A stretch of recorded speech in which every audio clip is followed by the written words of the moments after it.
Dave Filoni, creator and showrunner of several Star Wars projects you may have heard of, confirmed that The Mandalorian and Grogu has completed filming. Speaking in an interview with Extra TV, Filoni also shared updates on Ahsoka Season 2, revealing that he is still writing and currently remains the sole writer on the series. Filoni has approximately 6 months left to finalize and polish the script for Ahsoka Season 2, assuming that the previously kind of announced planned summer 2025 filming schedule will hold. Additional news about the series is expected at Star Wars Celebration Japan in April of 2025. Filoni expressed excitement about reuniting with the cast and crew for another season. He acknowledged the challenges of writing in the increasingly complex New Republic era. A lot of that is his own doing, by the way. In related news, the Mandalorian and Grogu film is on track for a May 22nd, 2026 release.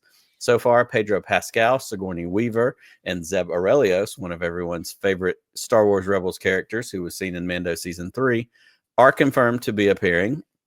The first trailer for the film is anticipated to possibly also debut at Star Wars Celebration next April in Japan.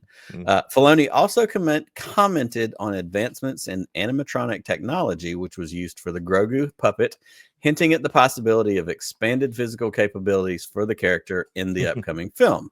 Star Wars fans eagerly, much like myself, await more updates as these projects to continue to unfold. So, Pete, the question for you on this news story is, we have talked many times with some of our friends who are writers about the positives and negatives of a writer's room versus a single scribe for a show. Same thing can be said. This conversation has been had about directors on projects. Do you have multiple directors? Do you have somebody doing the whole thing?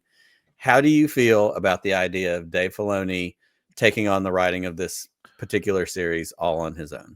Yeah, so he kind of confirmed, well, not didn't kind of, he confirmed that he is the sole writer of Ahsoka. Yeah, I honestly think that's probably not a bad thing. I don't know. I would rather I'd rather them have one director on all X number of episodes than one, because look, like it or not, I didn't, my feelings on the Kenobi series, it had its flaws, it had its great things. The story was cohesive and it had just one director. It was just Deborah Chow. I didn't love her style for all of it, but it didn't feel jarring. Like, I think that was the biggest problem for Acolyte. The flashback episodes were done by a director who had a completely different style than everybody else, and it just didn't feel like the same show, and whatever, blah blah blah. That said, I'm really torn, Nick, to be honest with you, because there is so much happening. We were talking a little bit before about how Skeleton Crew, is that going to build the lore of the Mandoverse? And if it does, like, how do they make sure that there's enough control over that, right? So you don't have all the inconsistencies. But on the other hand, you don't want it to, Lucasfilm is not Dave Filoni, right? It's not just him. And you see great stories coming out in things like Skeleton Crew. I don't know. I guess my very long-winded response is, I think I would like to see him as the showrunner, but with a handful of additional writers working with him. Absolutely. It took me a long time to get there, but yeah, well, that's okay. And that's a question that, we've kicked it around with, folks like Jim and Tim and Greg from Yubnub, who are all TV writers, and the different parts of that. That's been a big part of the discussion over the sequel trilogy, which is, the three, the different directors, a JJ who then transitioned to a Rian Johnson who made choices, and then, it goes back to JJ.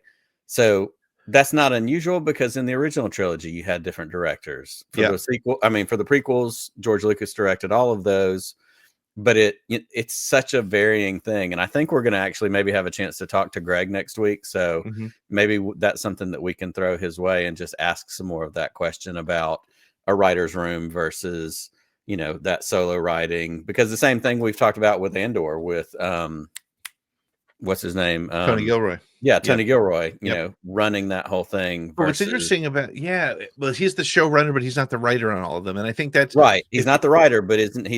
Is he directing them all? He's directing a couple. No, he's like the showrunner. He's sort of the overarching. I think he's got the first and last or something like that. But But to your point, it's Tony's vision, right? Right. And that was what worked for the original trilogy. It was George's vision, right? but he had 3 different But directors. he had Now, Irving Kershner. He had, yeah, those guys. those guys. But he didn't have a different director, and he didn't have other and he didn't have other writers involved in the prequels. Now, let's admit the prequels have a completely different feel than the original trilogy. I don't care how much we love them both.